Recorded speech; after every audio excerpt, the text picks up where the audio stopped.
اور دیکھو ہم تمہیں آزمائیں گے، وَلَنَبْلُوَنَّكُمْ، ہم لازماً آزمائیں گے تمہیں، بِشَيْءٍ مِّنَ الْخَوْفِ، خوف کی کیفیت طاری کر کے، وَالْجُوعِ، بھوک، فقر اور فاقہ، وَنَقْصٍ مِّنَ الْأَمْوَالِ، مالی نقصان، وَالْأَنفُسِ، جانی نقصان، وَالثَّمَرَاتِ، اور ثمرات، پھلوں اور میووں کا نقصان۔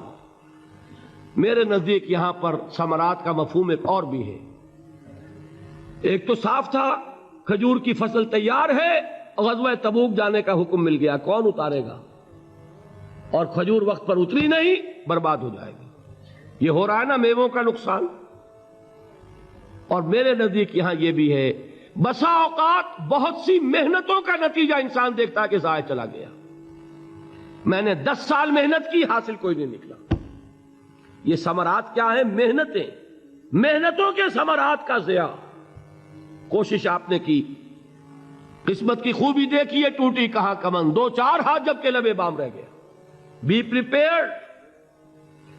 ایک شاعر کے یہ اشعار ہیں، وہ کمیونسٹ تھا، میں نام بھی نہیں لیتا، لیکن یہ کہ یہ اسی انقلابی، چونکہ ان کا بھی ایک انقلابی نظریہ ہے، انقلابی عمل میں یہ سارے مراحل آتے ہیں۔ کوئی سیٹ بیک آیا، فرض کیجئے کوئی ناکامی ہو گئی، تو اپنے ساتھیوں کو دل بندھانے کے لیے یہ فصل امیدوں کی ہمدم اس بار بھی غارت جائے گی، سب محنت صبحوں شاموں کی اب کے بھی اکارت جائے گی۔ میرے نزدیک یہ ثمرات کا جو لفظ یہاں آیا ہے، وَنَقْصٍ مِّنَ الْأَمْوَالِ وَالْأَنفُسِ وَالثَّمَرَاتِ، سب محنت صبحوں شاموں کی اب کے بھی اکارت جائے گی۔ دھرتی کے کونوں کھدروں میں پھر اپنے لہو کی کھاد بھرو، پھر مٹی سینچو اشکوں سے، پھر اگلی رت کی فکر کرو، پھر اگلی رت کی فکر کرو، جب پھر ایک بار اجڑنا ہے۔ ایک فصل پکی تو بھر پایا، تب تک تو یہی کچھ کرنا ہے۔ ایک مقصد ہے سامنے، انقلاب برپا کرنا ہے۔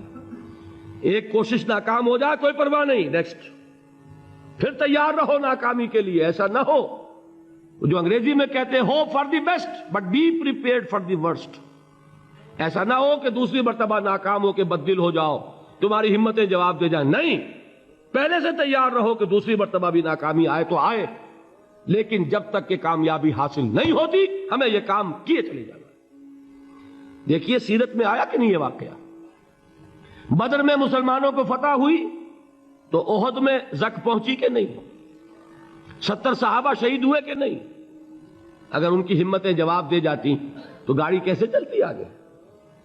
تو فرمایا وَلَنَبْلُوَنَّكُمْ بِشَيْءٍ مِّنَ الْخَوْفِ وَالْجُوعِ وَنَقْصٍ مِّنَ الْأَمْوَالِ وَالْأَنفُسِ وَالثَّمَرَاتِ، ہم تمہیں لازماً آزمائیں گے، خوف کی کیفیت سے، فقر و فاقے کی کیفیت سے، بھوک سے، جان کے نقصان سے، مال کے نقصان سے، محنتوں کے حاصل کے ضائع ہو جانے سے۔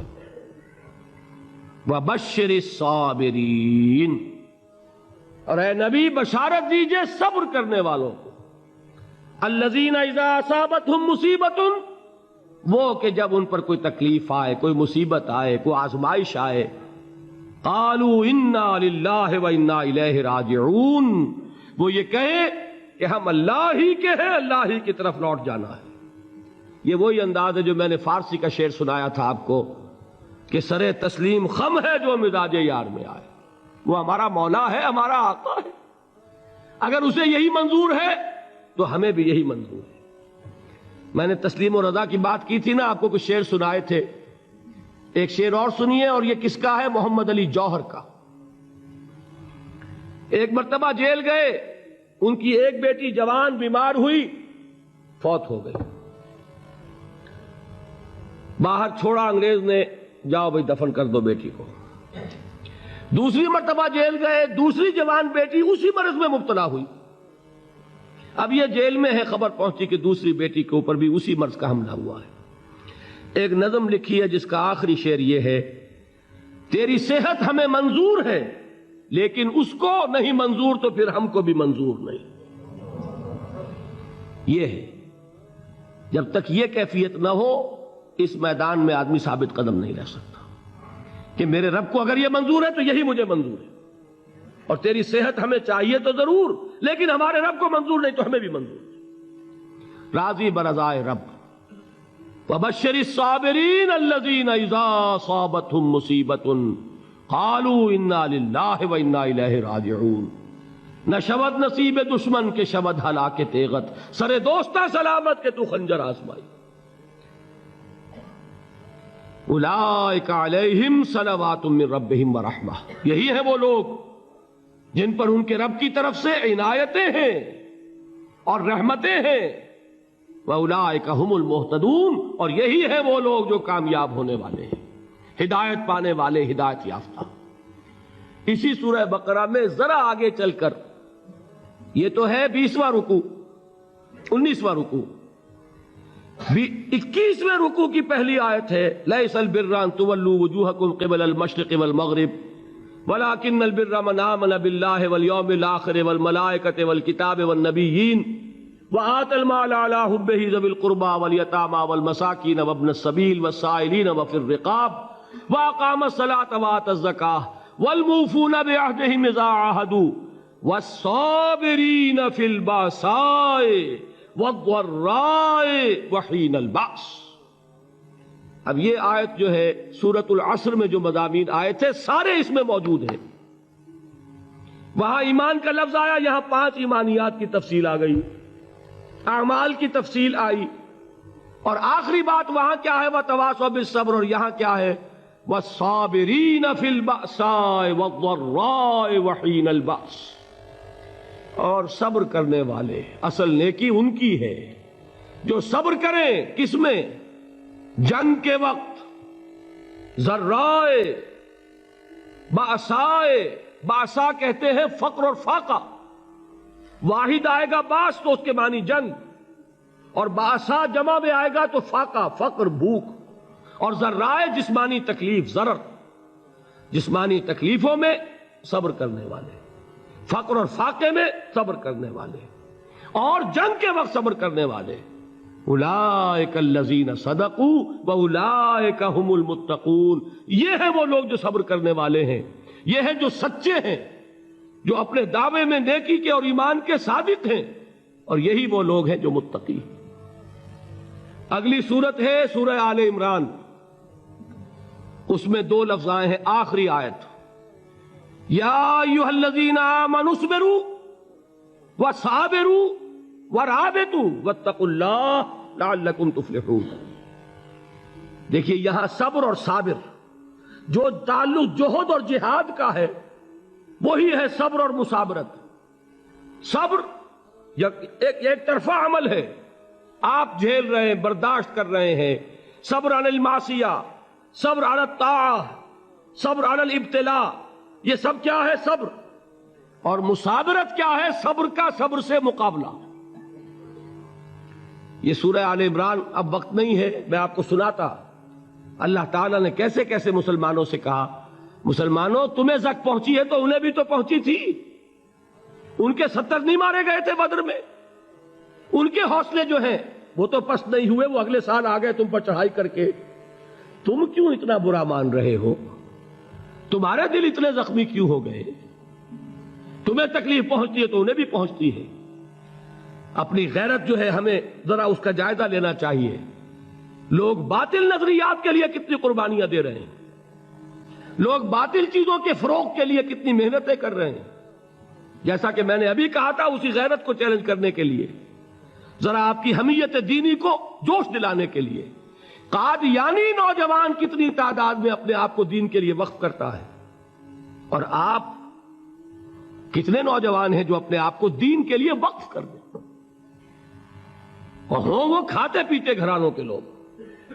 یہ نہیں ہے کہ اگر کوئی اور کام نہیں کر سکتا تو پھر یہ ہے کہ وہ دین کے کام میں لگ جائے۔ باصلاحیت لوگ، کھاتے پیتے لوگ، ذہنی استعداد رکھنے والے لوگ، اونچے گھرانوں کے لوگ، وہ وقف کریں اپنے آپ کو دین کے لیے۔ اس کے بغیر کیسے باہر آ جائے گی، کیسے رونق آ جائے گی؟ تو دنیا میں باطل نظریات والے جو ہیں، یہ بات کہی گئی ہے، مسلمانوں تم اگر توحید کے لیے لڑ رہے ہو، دیکھتے نہیں ابو جہل کو، اس نے گردن کٹوائی ہے شرک کے لیے، شرک کے لیے گردن کٹوائے، اور تم توحید کے لیے گردن کٹوانے کو تیار نہ ہو. اس نے گردن کٹوائی کہ نہیں کٹوائی؟ اور کس طرح کٹوائی ہے؟ کیونکہ بڑا متکبر قسم کا، فرعون قسم کا شخص تھا.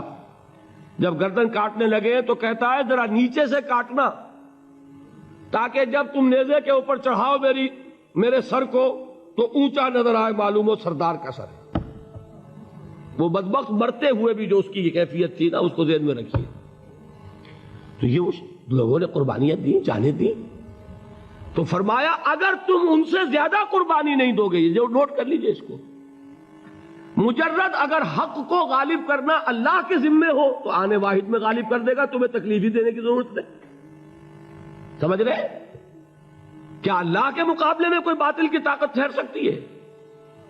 یہ تمہارے ایمان کا امتحان ہے، یہ تمہارے خلوص کی آزمائش ہے، یہ تمہارے امتحان کا ثبوت درکار ہے کہ اللہ تعالیٰ دیکھنا چاہتا ہے تم اس کے لیے اپنی جانیں قربان کرنے کو تیار ہو کہ نہیں، تم اس کے لیے تن من دھن لگانے کو تیار ہو کہ نہیں. اور یہ جان لو کہ اگر کفار اور مشرکین اور ملحدین اور باطل نظریات والے وہ جو کچھ قربانیاں اپنے باطل نظریات کے لیے دے رہے ہیں، ان سے زیادہ اگر تم نہیں دو گے تو حق غالب نہیں ہوگا. انہوں نے جو صبر کیا ہے اپنے باطل نظریات پر، اگر تم اس سے زیادہ صبر کا ثبوت نہیں دو گے اپنے اس حق پر تو حق غالب نہیں ہوگا. اس لیے فرمایا یا ایھا الذین آمنوا اصبروا وصابروا. نہ صرف یہ کہ صبر کرو بلکہ صبر میں اپنے دشمنوں سے آگے نکلو، ان کے صبر سے بڑھ کر صبر کرو. وَرَابِطُوا، مرابطہ کہتے ہیں چوکس رہنا، ہوشیار، پہرا دو. ایسا نہ ہو کہ دشمن جو ہے غفلت میں تمہارے اوپر کوئی حملہ جو ہے کر بیٹھے. وَاتَّقُوا اللَّهَ، اور اللہ کا تقوی اختیار کرو، لعلکم تفلحون، تاکہ تم فلاح پاؤ.